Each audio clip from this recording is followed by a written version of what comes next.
Live from the basement of the YouTube headquarters, it's the Stacking Benjamin Show.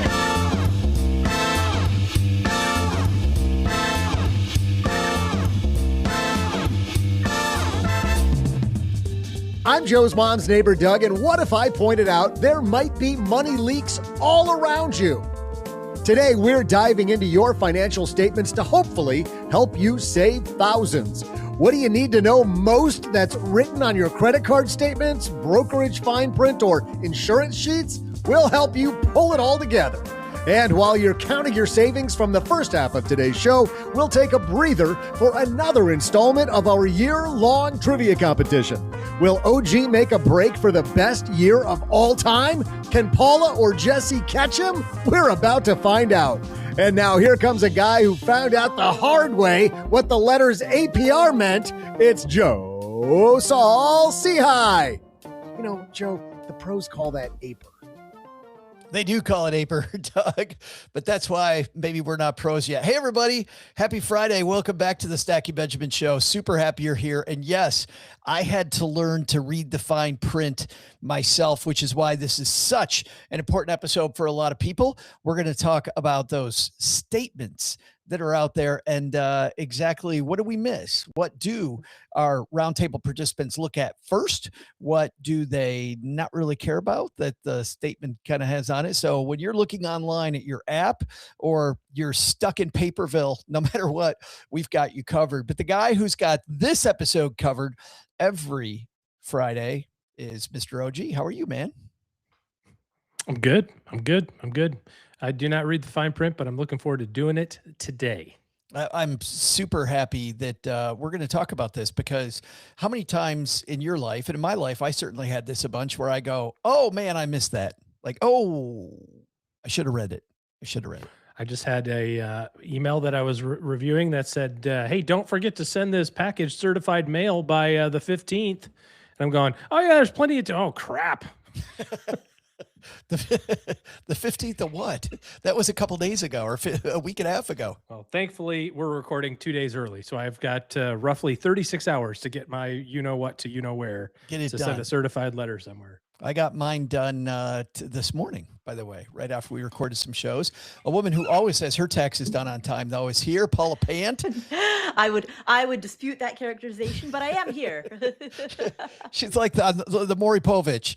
The facts would say that is not true. The facts would say otherwise, but if you insist on being detached from reality, then you could say that. Have you ever been burned by the fine print in a financial statement, Paula? Ooh, I've definitely been burned by lots of expiration dates that have, that I've failed to heed. Have I been burned specifically by the fine print? Not that I can think of. Knock on wood, not yet. I got a credit card that expired just about 8 months ago, and I missed it. I also did not, for whatever reason, maybe address whatever. I didn't get the new one. And next thing you know, I'm like last second looking through the fine print to see exactly like what my recurring subscriptions are so they wouldn't fail. Everything that was tied to that card. Wow. I thought credit cards, normally they just auto re-up you. When you've got Joe's credit, they make you prepay it. And when you run out of money, they make you send in another $500. For those of us struggling to get to, you know what the problem was? It wasn't that it expired. It was that I thought it was stolen. Sorry. Yes. So okay. I did get it. I'm like, yeah, that makes sense. Why was that? It was that I thought it was stolen. Right. Yes. Yeah. Because I've definitely had credit cards where I've gotten to the expiration date and they've just automatically sent me a new one with a new expiration date. And a guy that we've stolen from his brand new family member for this episode, the new dad, Jesse Cramer's here. Congratulations, man. Thank you very much. Good to see everybody. Good to see the audience out there in the chat. What's up, guys? It's nice to be back. We perform this live on YouTube if you want to hang out with us. We love pretending that it's Friday on Mondays. We record this so Monday afternoons, come join us. But Jesse, you've been off for 2 weeks from this show, but you don't look rested. What's up? What's going on? Yeah, a little tired. Last night was a little rough, but I kind of feel the energy of the room. I'm ready to be here. I might yawn once or twice. We'll have to edit that out in post, but it'll all turn out well in the end. It's funny. I finally I've been living in how long have I been living in Texas? For a long time, for 15 years. 6-7 months at least by now. Yeah, at least. And I finally made it to a rodeo a couple of years ago. And when they're doing the rope tricks and stuff and very quick, like Jesse knows a bunch of diaper tricks. Like, can you diaper a baby now in like 20 seconds flat? I really can. And the cool thing, cool, right? In air quotes. So our elder child is in size 6. If you're familiar with diaper sizes, starts with N for newborn, then goes up to maybe 6 or 7. But the baby's in N's. So I've got this diversification of my size, and so the N's require some nimble fingers. The 6s are more about like big, broad strokes. But really, I could diaper just about anything. OG, you know what I'm talking about, right? I mean, I have vague recollections of it from 20 years ago, but allegedly I diapered kids, as you said. Joe, going back to the you finally made it to a rodeo. So when people say this ain't my first rodeo, you could actually say, well, this is my first rodeo. I should have said that day to the people next to me. This is my first rodeo. Yes. Yeah. It was super fun. Jesse, now 2 529 accounts. Do you pay attention to the fine print? It's a good question. Maybe not as much as I should. When you were asking Paula earlier if she'd ever gotten burned, it made me think of that question. I'm not sure if I have. I can't remember. But there are definitely some times where I probably should have paid much more attention than I did. We can get into some fun examples later, but I have a couple that come to mind. Excellent. Well, if you're new here, what I love about our Friday roundtables is the honesty of our contributors, people that, really financial enthusiasts, but by the same token, struggle with the same stuff that you stackers all struggle with. So we're going to talk about what's important on the statement. What's the first thing you look at? What do you think people shouldn't look at so much? Where are the important points? Where are the inflection points? We're going to dive into all that. But first, we have a couple sponsors to help us keep on keeping on. We just have a couple of them now, and then halfway through Doug's trivia, and that is it. Those are the only sponsor spots we have. So we're going to have 2 of them right now, and then we'll be back with Paula, Jesse, and OG chatting financial statements. All right. What I love about this topic, guys, is we're not sharing hacks today because I think most money hacks are kind of garbage, right? Well, your money hacks and my eyes immediately start to roll. We're talking about the small details that quietly cost people real money over time that we might miss. So I want to start with the different things that we have. I want to go through credit cards, 401k, insurance, and brokerage accounts. Let's say, Paula Pant, that those 4 things show up on the same day at your house. For whatever reason, you've gone back to paper, or there's a brand new statement and you've got to look at one first. Credit card, 401k, insurance, or brokerage.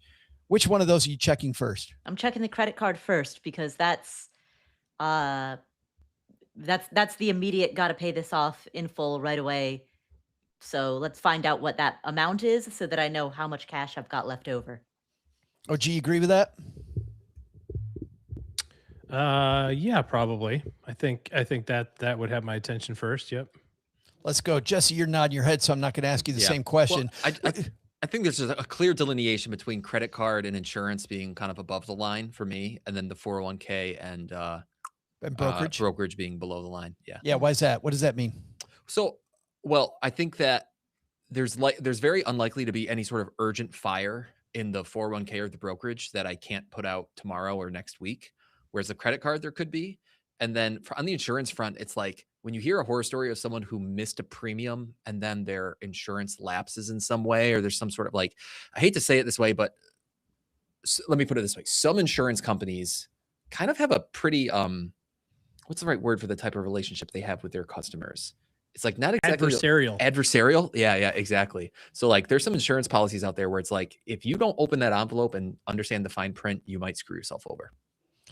That's funny, because I said earlier that my credit card was stolen, and one of those things that happened, Jesse, was my car insurance premium did not get paid for 4 months.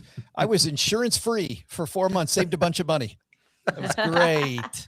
It was we can save you a bunch of money on your home and auto insurance by just lapsing it. Yeah, perfect timing. Is there one, Paula, that you check last of those four? I would agree with Jesse. The 401k and the brokerage, and between the two, I'd say probably taxable brokerage I'm checking last, because I'm not even going to rebalance that by selling out of assets that I hold, because of the tax consequences. When I rebalance in a taxable brokerage, I just buy more. I do it by buying more you're short. of wherever I'm short. And so unless I'm in position where I'm ready to buy more, there's no real reason to check it at that moment. So let's start. You all said credit card is first. So let's start there, everybody. Give our stackers some usable stuff. You take a look at the credit card website or a statement that comes, assuming you're still getting paper. OG, what's the first thing you look at?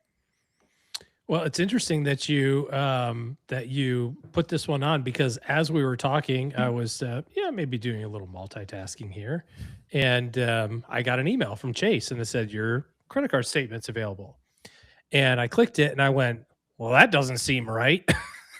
that seems like order of magnitude too high. And the first thing that I did was went to statements and like literally said, okay, well, what's on here that I didn't expect? Like what snuck on there, or what's in error that I wasn't expecting? And I very quickly found the culprit and went, oh yeah, that's right. I forgot about that. But I had an unusually high automobile maintenance bill, and we it was only 2 weeks ago, but I forgot how much that was. And so the number looked high, and the first thing I did was sort by biggest to lowest to find out where I don't know, you said leaking is like from. Most likely culprit. Yeah. For me, leaking is always with a comma. So I'm going to find that ordered highest to lowest. It is interesting, Jesse, because whenever Cheryl and I have gotten in trouble with our spending, it's because we missed our weekly meeting. And then all of a sudden I look at the credit card and I'm like, whoa, wait, what the hell's going on? But it's as much about having this conversation when you look through the register as anything, I think. Yeah, I just the more stories, or the more conversations and stories I hear about, family finances is it's very easy to kind of fall off that horse. Speaking of rodeos, it's very easy to like fall off the horse as a family when you're trying to be on the same page as far as what you spend, and just or whether it's who's putting what in which investment account. A lot of families still keep some sort of separate finances. You'll have like partially joint and partially separate. So it's like, well, who's paying the mortgage? Oh, that's coming out of the joint account. Who's paying the life insurance? Oh, we each pay our own life insurance premium. It's like when you hear some of the ways that people approach their finances, it makes you realize that there's that human error opens up a lot of opportunity for more misses, like more than just missing the fine print, right? It's just that the human error factor is real. Paula, what's the first thing you look at on the credit card statement? I generally will scan through all of the vendors to just make sure I recognize everything. And typically in the process of doing that, there will be a few that trip me up, not because they're fraudulent, but because the name of the vendor that appears on the statement doesn't match the name of the vendor in real life. That they'll have some DBA or something. And so generally there will be maybe 2 or 3 where I'm like, hold on, who is that? And then I have to Google it, and then I figure it out. But that's the first thing I'm doing. I'm kind of glancing through it and just making sure that I recognize everything.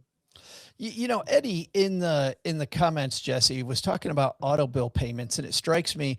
I don't know, Eddie, if you're mentioning this because it's a good thing or a bad thing, but it seems to me, Jesse, it can be both, right? This idea that, hey, at least my minimum's covered would be great, but there could be some auto pay complacency going on. I thought he was talking about automobiles, but I think you're right. Oh. He's talking about automatic, right? He's talking about automatic payment. Yeah. I couldn't figure out why you were laughing. Well, it could be a couple of things. It could be auto billing, like payments, making sure that you get, min pay so you don't get, penalties or bad credit. I thought about it like I'm auto paying my bills, like my water bill, my electric bill. That's what I thought about. Like, that's what I thought he meant too. Was like, just the automatic deduction. Well, that the problem with the automatic bill pay, which I do, like we do everything auto that we can, right? We automate it. We put it out of mind, is that you do possibly end up in that situation where you're like, oh, right, I forgot about that gym membership. And it's been $79 a month for the last 4 years. And we haven't been, because again, if you're not reviewing it and it's just automatically paid, that is one of the potential consequences. So again, that's why reviewing is a good thing. But the benefits of auto pay, in my opinion, far outweigh the detriments. I think the other one that I've heard before too is when you auto pay, it becomes harder sometimes to like protest some sort of false bill or like retract. Oh, really? I've heard that before. So where it's like a good example, I'm trying to think about like a realistic example might be like the utility company or something. Like you get some weird bill that's got an extra comma in it because of their accounting error. And it's like, it wasn't $100. They charge you 1,000 instead of 100. You auto pay the 1,000. And now it's like, well, now the onus is on you to get it corrected. Right. Whereas if you hadn't had on auto pay, you're like, I'm not paying this. Right. Send me a correct bill first and then I'll pay. Whereas once you've auto paid and your money's out the door, they've already got your money. And now it's really on you to try to chase down and get it corrected. So I've heard that before, but it still doesn't convince me to not auto pay. Speaking of double negatives there, Paula, like we were talking about before, I auto pay as much as I can. Yeah. Well, if you think about it, all right, even if that is the case, and let's say that happens, 3 or 4 times across your life, Right. if that is the fee, if you think of that as like, if that is the fee associated with auto paying, would you pay that fee? Right. Yeah. It's so frustrating. And I had a little, I stopped there for a second because TJ was talking about fees, making sure they know the due date, not paying penalty fees. There's a big thing. What day is this bill due to take care of it? I don't know about you guys though, that like, I don't like carrying a credit card balance. So I pay it like as soon as I see it, I pay it. Jesse, you're nodding. Well, again, I think ours is set up on an auto pay. Just to go. Right. It's like within a week. It's like for the full amount or for a minimum? For the full amount. The full amount. Yeah. So yeah. It's like the bill comes and a week later it's paid, as opposed to whatever the full month that you have to pay it. Mine is set a minimum in case I forget. But I don't forget, just because I want to review all of those transactions. And to your point, Paula, oh my God, when we went to Greece last year, like the names, matching up the names of the places that you went with the bills, I had to just trust that it was right, because I don't know any of these words that are on my credit card. So caveat, if I travel to a foreign country, anything associated with that, I'm just like, sure, looks good. Yeah. Ish. I don't know if you write down like your transactions as you go, or how you would keep track of that better, because that's a minefield. Yeah. All right, let's move on from credit cards. Even though really, on some of our shows we talked about credit cards, we could talk about lifestyle creep and looking through it for lifestyle creep and valuing, do I value all the different things that I have the subscriptions for? Am I actually using it? But let's talk next. Let's go to one. I don't remember which one's above the line and which one's below the line. Jesse's 401k is below the line, right? Yeah, I think I said insurance was kind of above the line. That would be my next one to look at after the credit card, would be any insurance statement. Well, we're going to leave that one for the first one after after the trivia question at halftime. So let's go into the 401k then. You take a look, OG, at the 401k statement. What's the first thing you're diving into? rate of return, obviously. Quarterly today's return. Yes. What happened in the last 7 minutes? No, I mean, honestly, if that's, again, just so happened that I pulled that up today because it's on a thing on for the company plan. And yeah, I mean, that's the first thing my eye got attracted to was what's the 1-year rate of return number. But the thing that I looked at today, and this is where I would spend the time was, am I on pace with the savings that get me to the finish line this year? So I quickly glance at the contribution numbers to make sure that those kind of check with where I think we should be for the year relative to the savings amount that I was trying to get to. I'm lucky enough to be able to contribute the maximum to my 401k. So, I know after, a quarter, probably need to be somewhere in that, $8 or $9,000 range for the year in terms of contributions. So, to kind of stay on pace with that. So yeah, that's the first thing that I look at is just what the contribution number is, and is that in line with what I expect. I think most places with 401k stuff is automated these days in terms of like payroll to 401k, but there have been known to be issues where, you're withholding money out of your paycheck and that corresponding deposit's not happening. The IRS does not look very kindly on people who do that. So, or companies that do that. So if you find that, that's your money needs to go in a reasonable time frame is the rule. So, next quarter is not reasonable. Next week, maybe. Today, better, right? So like you need to be matching up your contributions, or your company needs to be making your contributions roughly about the same time that you're having it withhold from your pay stub. Oh, geez, looking at contributions and is he on pace with the goal? What's something, Paula, that people don't look at enough that maybe they should pay more attention to? Ooh, see, I would actually argue that focusing on rate of return is not the right focus. I would say focusing on contributions is definitely the right focus, because contributions are within your control. But I would actually That's funny. recommend. I like looking at rate of return, but we'll talk about Yeah, that. I mean, you just see it. Like you asked what I noticed, and I opened the page, Yes. and that's the first thing I saw. Maybe it's because that's the first thing they put there, right? Like, Yeah. That's the top left header image, in terms of what's on the website. But yeah, I mean, I agree. It's not the driver of anything. It's still fun to see. Yeah. Yeah, certainly they definitely make that like big and unmissable. But when I look at my 401k, I basically am looking at two things. I'm looking at what's the total balance, because I'm contextualizing that with my like in my overall net worth. So like what's the total balance in the account, and how's my asset allocation doing? Is it like super out of whack or not? And as long as my asset allocation is good, then that's it. So I don't really care. Like I'm not really tracking, even though they do make it unmissable. I'm trying not to care what the returns are, because what matters is the asset allocation correct? It's so funny because I actually like looking at what the returns are, but just for a different reason, which is because Eddie hanging out with us said, look at it, how much with all the, negative stuff that's happened, how far down am I? But what I want to know is if something is glaring at me, is it my allocation that's the problem, or is it just the overall market? And I just want to ask that question. Is it my allocation that's messed up, or is it the market? And, when you're using indexes, it makes it much easier to answer that question. But if for some reason your 401k only has active managers, then you certainly might have a problem with the manager sliding away from what they should be doing. Jesse, what's a thing people should pay more attention to? Well, my answer, if it's okay, Joe, I'm actually going to go a little less about the statement. Can I focus on some of the things you should look at when you're initially making some decisions in your 401k? Fine, just make it your own topic, whatever topic you want, Jesse. Well, okay, because my truthful answer about what do I look at in the statement, it's nothing original compared to what OG and Paula have already said. Yeah. Like I'm basically just looking at what's the current balance in the account, Is my asset allocation more or less on target? I'm probably only going to rebalance once a year anyway.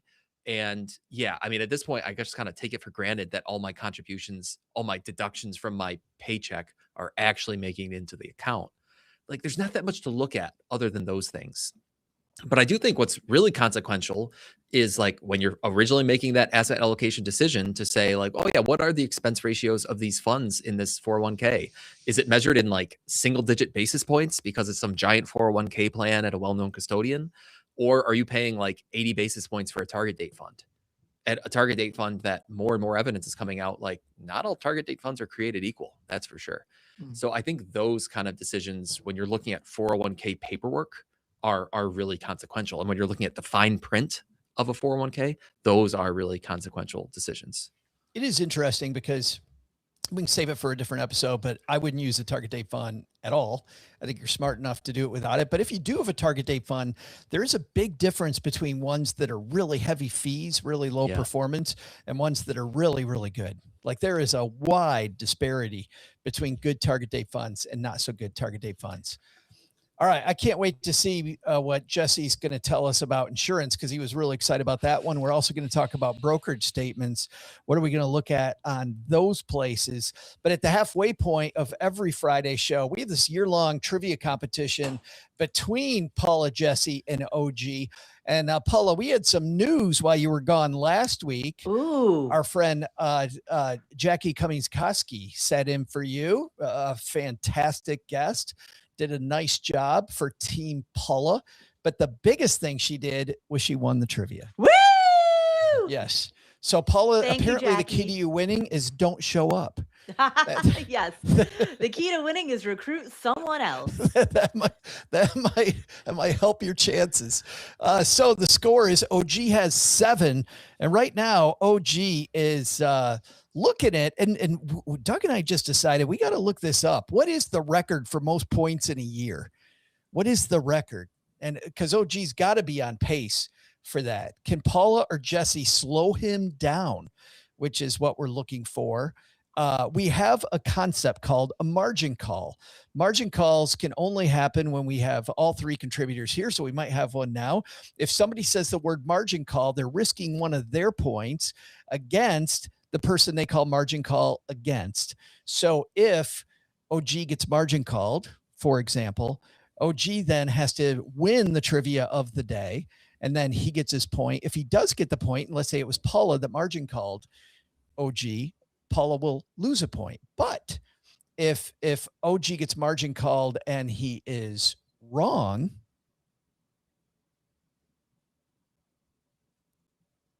then Paula would win a point and OG actually loses a point, right? So instead of it being no harm, no foul, OG would actually lose a point, or Paula or Jesse, whoever it is that does that.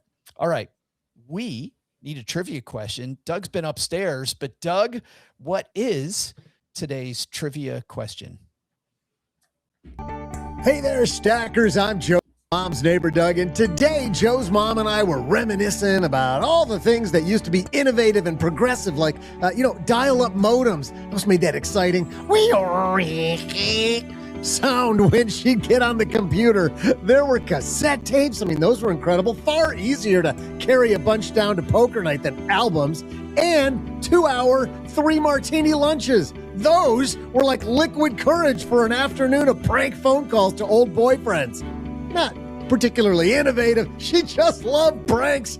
The old days. So imagine my surprise when I realized that the dodo bird of brands, Woolworths, opened what at that time was the tallest building in America back on today's date in 1913. It was built just like me, a sturdy 30-story base topped by a 30-story tower. The building was so tall, how tall was it? That even today, it has its own zip code of 10279. Unfortunately, while there are still a few Woolworth 5 and dime lunch counters around the USA, the stores are long gone. The company has now pivoted to a new name, one that you all probably know. I'll share that later, but first, this question: what year did the last Woolworths store close in the USA? I'll be back with the answer after I figure out why the dollar store isn't called the $5 store, because, that would be truth in advertising. Would 100% be truth in advertising. What should we call Costco now? The $400 store? I don't know. We start off with OG. Woolworths in America have all closed. There's a few lunch counters, but none of the stores. When did the last one go bye-bye, OG? You are on mute, my friend. Hold on. I know I got it. I saw the mute button. Chill. I was saying I happen to know this because the last one actually closed in my town. So Doug did me a solid, and it was, I remember it. So I just have to think about it. I think I was in like fourth grade, maybe. So I'm pretty sure it was 1988. 1988. So Jesse, he's done this before where he plants an anchor that may or may not be right. I'm telling you, I lived in the town where this one closed. So Yeah, I've never seen a Woolworths in my life, except there's a scene in Oh Brother, Where Art Thou, where they get kicked out of the store, and the clerk has a very distinct accent, and he throws them out of the store, and he says, I think he just says like, "Stay out of Woolworths." He's got a really perfect, and that's the way you pronounce it forever now, isn't it? It's how I hear it in my head. Yeah. For the sake of gamesmanship and fun, I don't want to just like surround OG's guess. I'll go 1977. 1977. Well, Paula, we got 88 and 77. What are you thinking? OG sounded fairly confident, but I don't know if I'm sure given his level of confidence, I think that he probably nailed the rough era, but maybe not specifically the year. So I'm going to take the downside on that and say 87. 1987. Trying to make sure if it was less recent that she's got it. So Paula, sorry, was that margin your gut call. Instinct? I can't margin call. It's too late. It's too late. I was like, wait a minute. Yeah. Hold on. You said any time, right? Answers. Yeah. I think it's all any right. time during the question. We got 88, 77, 87. Who's right? We'll be right back. All right, OG, you kicked it off with 1988. Paula took your downside, but heck, if it's 1995, you got it. What do you think? It was 1988. I'm telling you, I was in fourth grade. It was in February. I know exactly when it was. It was still snowing. It was a big thing in town. Jesse, you think it was a really big thing in town for him? I mean, it's a convincing story.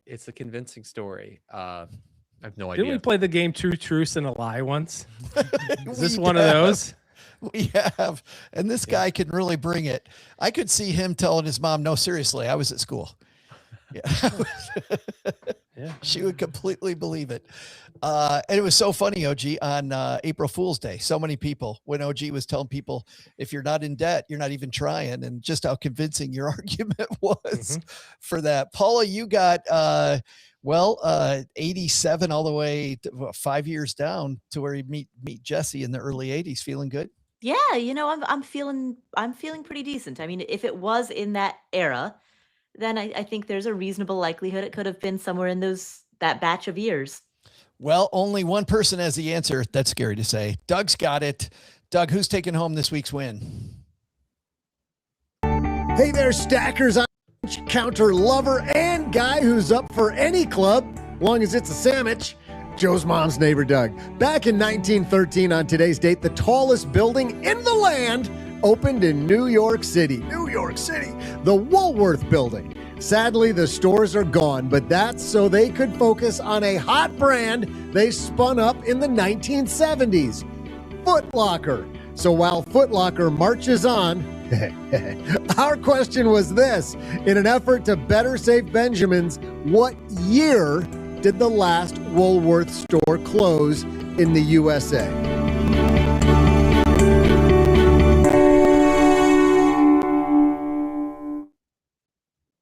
And the answer, he didn't give us the answer, did he?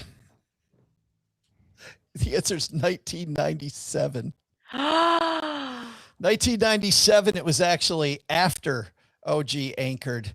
Yeah, there were a few that lingered on for much longer, but I didn't have any idea. Wow.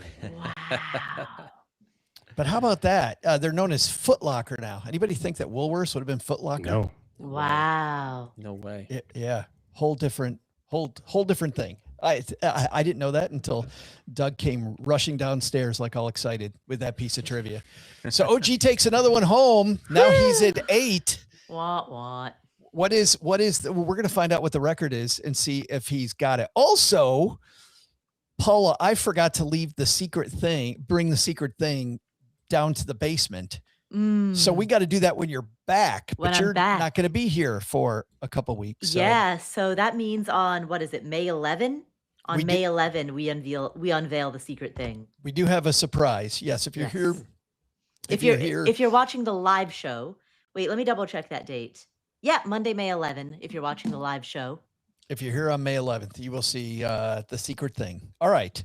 Let's get back. That means we need to have the original cast that day. We do. And I don't think Jesse's here on the 11th. I think Doc G's joining us that day. Oh. So it might be a little while. So then we should wait until the next full cast day. Yeah. To unveil the secret, Paula's secret thing. Now everybody's wondering what it is. It's so exciting. We've really ramped up the, we've really hype. teased. Yeah. We've ramped up the hype. Yes. Which is funny because it's totally not worth it. But what is worth it is a discussion about insurances. So, Jesse, you were really excited about this. You open homeowners, renters, disability, car insurance, pick any of the above. What is the first thing that people don't look at enough, but they should? Well, if we're just talking about the statement, I just think it's, again, going back to what I said in the earlier part of the episode, it's just like making sure you're paying your premiums on time and making sure you understand the side effects of saying missing a premium statement or something like that is really important. I mean, candidly, I am not an insurance expert by any means. You guys probably know more about insurance products than I do.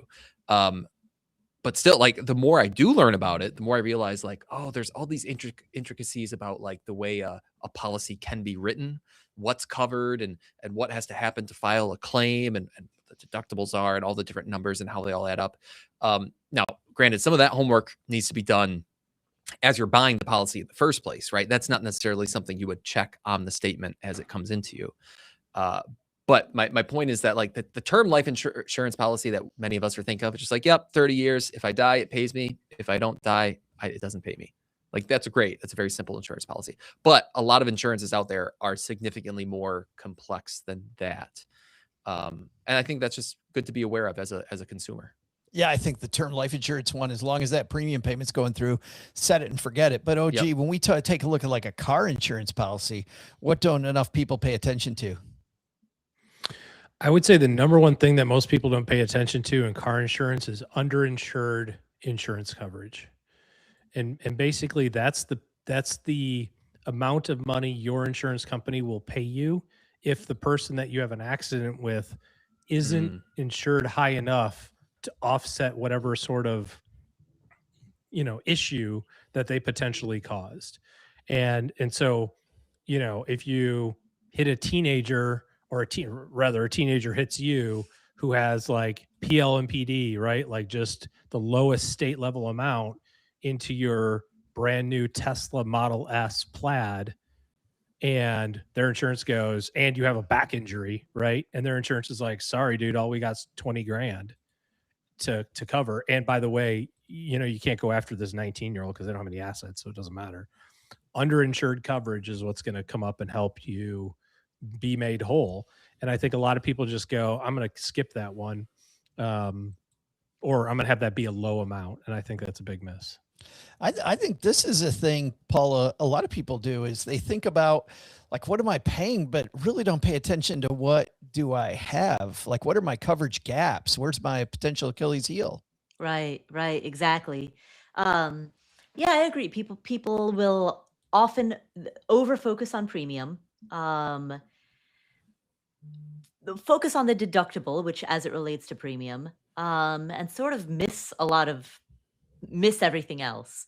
So, um, and that's true across insurances. With homeowners insurance specifically, there are a few different ways that it's written, and so there's one where, and it's been a while since I've brushed up on homeowners insurance, but there's one where they will cover the actual cost of replacing something, and then there's another where they use some sort of a formula for a depreciated cost.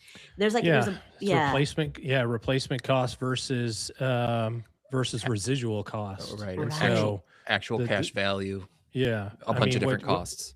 What you want to do is you want to make sure that, I mean, think of it this way: if your house burns to the ground, Mhm. you're not going to go get a 2014 television.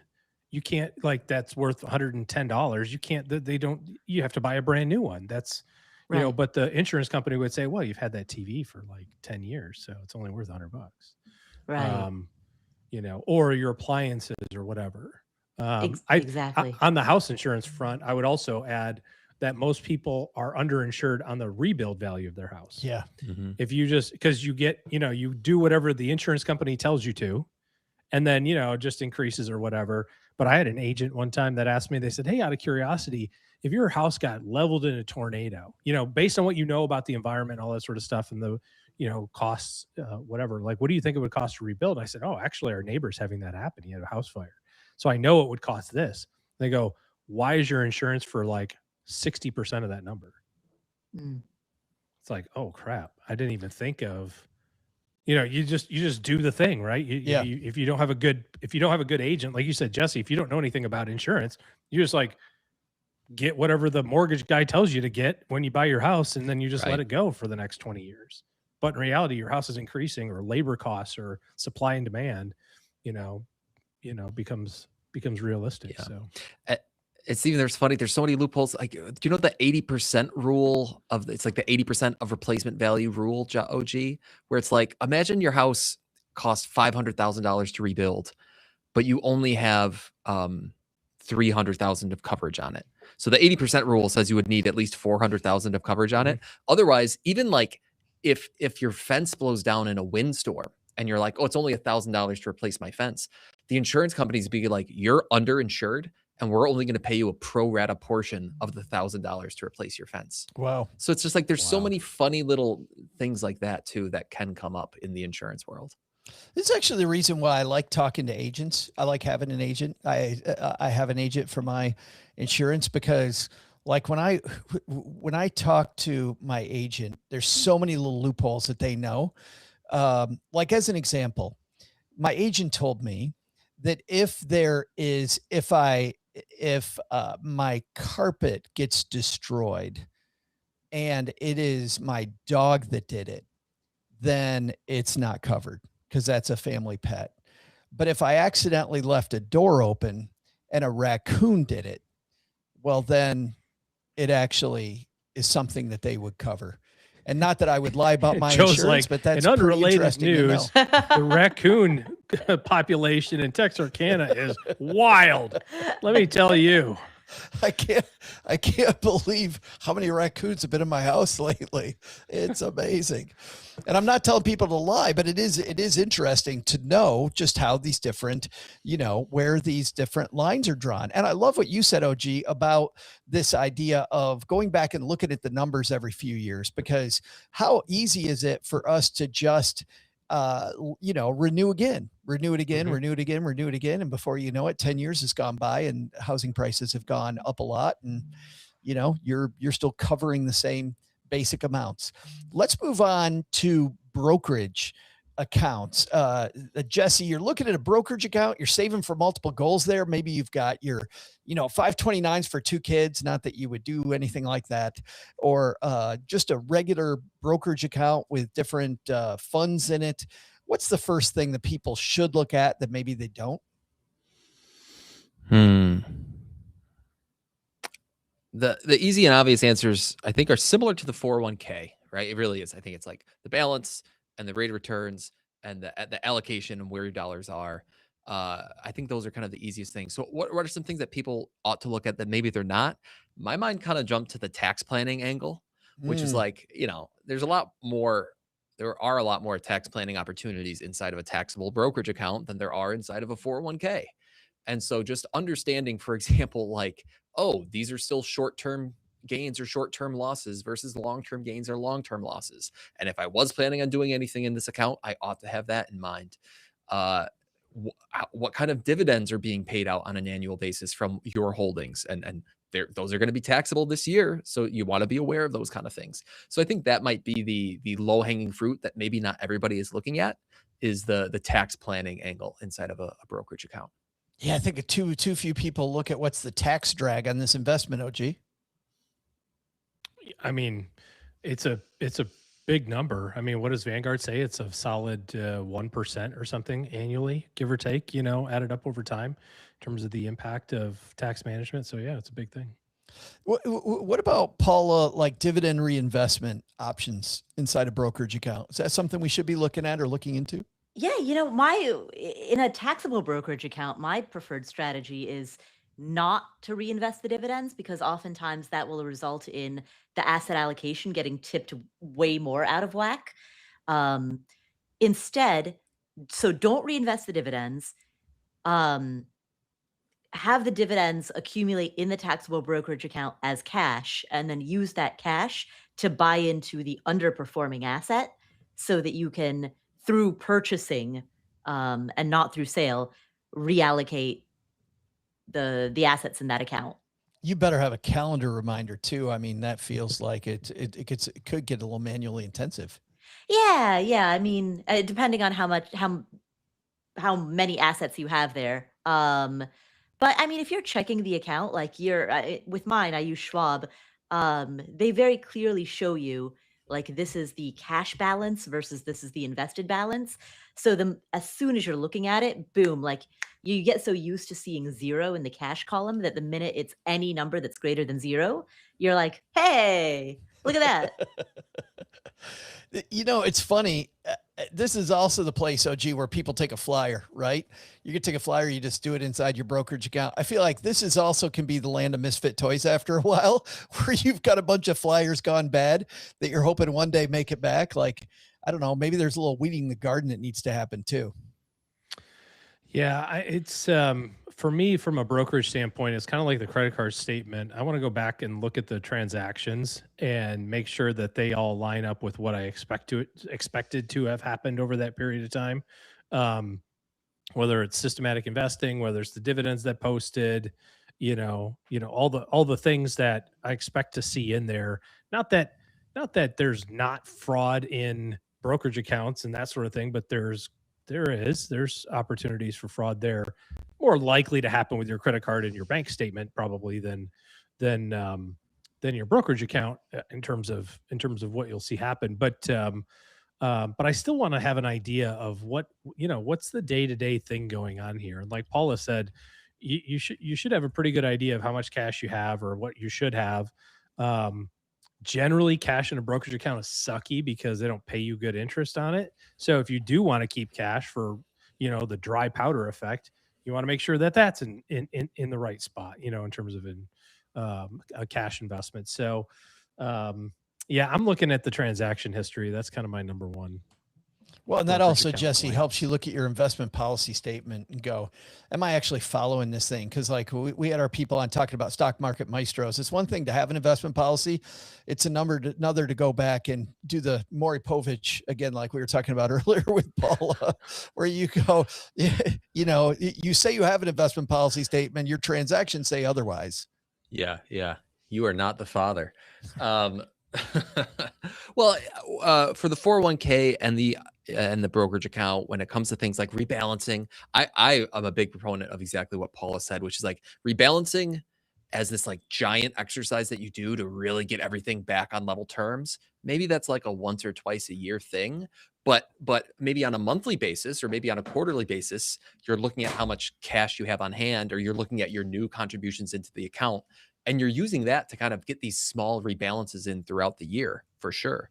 But as far as the IPS goes, Joe, for me, and kind of the way I think about it, that's like a once or twice a year. You look at your statements, you whip out the IPS, and you make sure that your asset allocation is in line with what you agreed to beforehand before you started investing. Yeah. And I love it that they even admitted that pros make those mistakes. Yes, we have an investment policy, but we sure like to window dress every quarter just to make sure that things look good. Well, that is a great list of things for us to look at. I hope, Stackers, you got a lot out of that. I certainly did. And I think that be a little more diligent here, especially on a Friday. You've got the weekend now to go through these statements and take a look and see, are you following some of these things that these fine people have mentioned in today's show? Let's talk about what you got going on here this weekend, guys. So we are now, man, we're rounding the corner in May, OG, and headed for June, unbelievably. What do we got here this third weekend in May on your calendar? I mean, I know we record early, but are we recording 6 weeks early? April. Oh my God.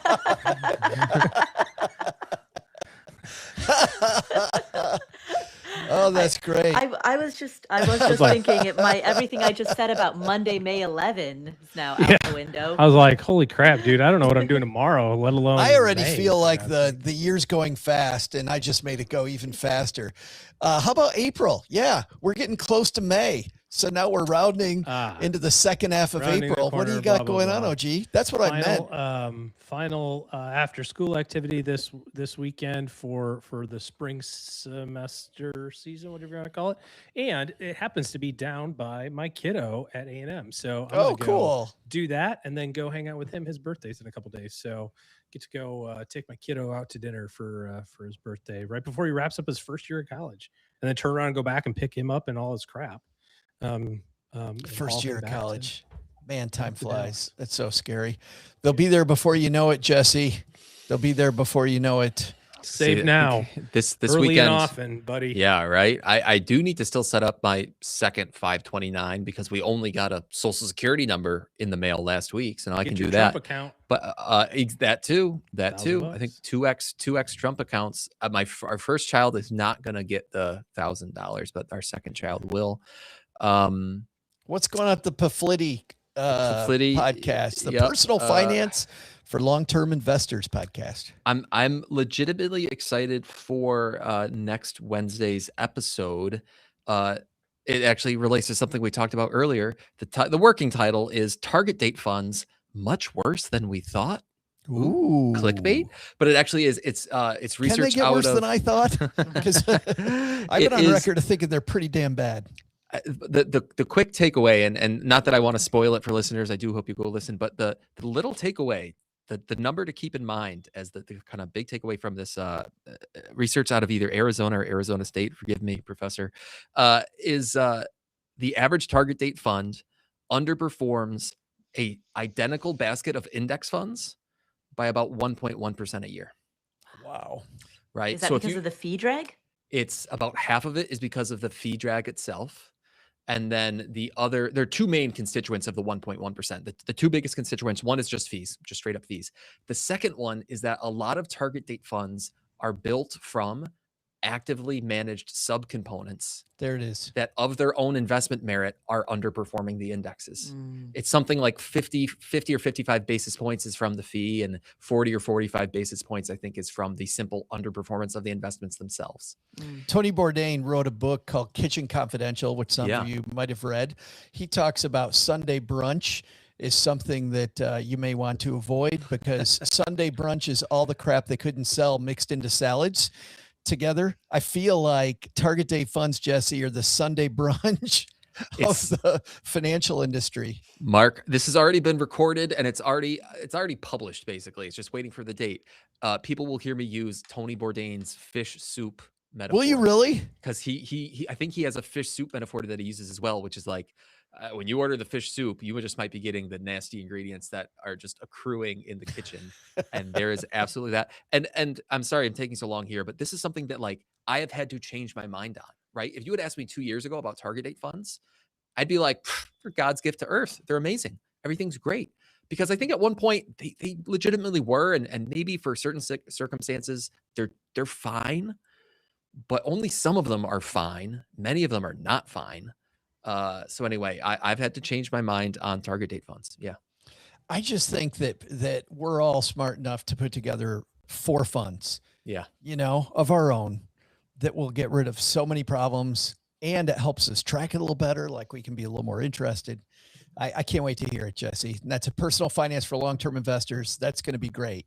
Speaking of great, Paula, we had such a great time at Texas A&M. I was so happy that you were here. People heard it last week. Thank you so much. Oh, that was awesome. Thank you for inviting me. That was, that was so much fun. Those students, I was so proud of Texarkana that day. Those students were so smart and nice. And oh my goodness, did they love you? They absolutely did. But well, I love them. I love them. I was inspired by all of the students we met. Like, had a great time. They asked some great questions. They certainly did. Well, I've got one great question for you. Yes. So what's up next? How do you top that on Afford Anything? Well, I don't top it.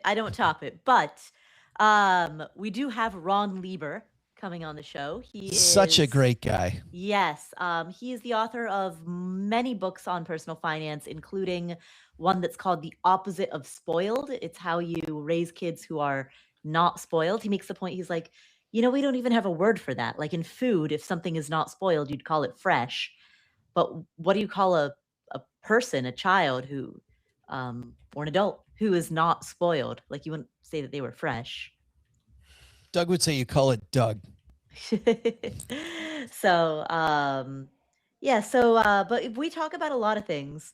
Ron Lieber has been writing about money for decades. And thinking very, nuanced, in a nuanced and deep way about money for decades. So smart man, excellent writer. And I'm sure with your chops at interviewing people, I can't wait to hear that discussion, because the two of you together, I think, is going to be just a fun conversation. Oh, well, our conversation largely it revolved around the price you pay for college. Mm-hmm. So, yeah. OG might know something about that too. It's awesome. Love it. All right. Thank you, everybody, for hanging out with us today on YouTube. Again, if you want to join us on YouTube, it's Monday afternoons. We're reliably here about mid-afternoon. If you get the 201, we also send you exactly-ish what time we go live. Depends on today. We had a few computer snafus, so got here a few minutes late. We keep talking about. Yeah. The Imperial we. The Royal we. The Royal we. Yes, absolutely. Thank you so much to everybody for hanging out with us, even if you weren't here live. And you know what? Take this weekend, go through your financial apps and look for some of the things that Jesse, Paula, and OG discussed. That's going to do it for us. Doug, you've got it from here, my friend. What should we have learned on today's show?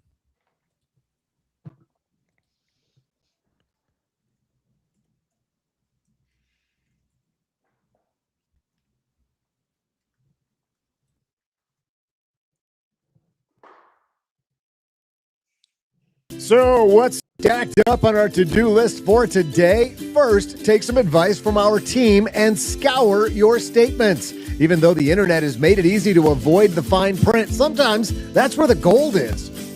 Second, schedule times to revisit these documents on an ongoing basis. By checking once or twice yearly, you'll confirm nothing has changed. And if you had life changes, that schedule will make a marker to adjust your tools to ones that are more appropriate. But the big lesson? Speaking of appropriate, it is not appropriate for Joe's mom to talk about the old Woolworth's ice cream counters. Fairly certain she doesn't know what she's saying when she says her milkshakes bring all the boys. Oh, God, no, Mom. No, Mom.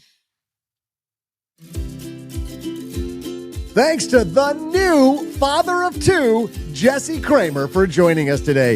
You'll find his podcast, Personal Finance for Long-Term Investors. Sidebar, how the hell does he find time to podcast these days? Bet he's yawning through the whole thing. Anyway, you'll find his podcast wherever you're listening to us right now. We'll also include links in our show notes at stackingbenjamins.com. Thanks to Paula Pant for hanging out with us today. You'll find her fabulous podcast, Afford Anything, wherever you listen to finer podcasts. Thanks also to OG for joining us today. Looking for good financial planning help? Head to stackingbenjamins.com/OG for his calendar. This show is the property of SB Podcasts, LLC, copyright 2026, and is created by Saul-Sehy. You'll find out about our awesome team at stackingbenjamins.com, along with the show notes and how you can find us on YouTube and all the usual social media spots. Come say hello. Oh yeah, and before I go, not only should you not take advice from these nerds, don't take advice from people you don't know. This show is for entertainment purposes only. Before making any financial decisions, speak with a real financial advisor. I'm Joe's mom's neighbor, Doug, and we'll see you next time back here at the Stacking Benjamin Show. What was that? It's called the medium sketch. The medium sketch? Yeah, it wasn't rare and it certainly wasn't well done.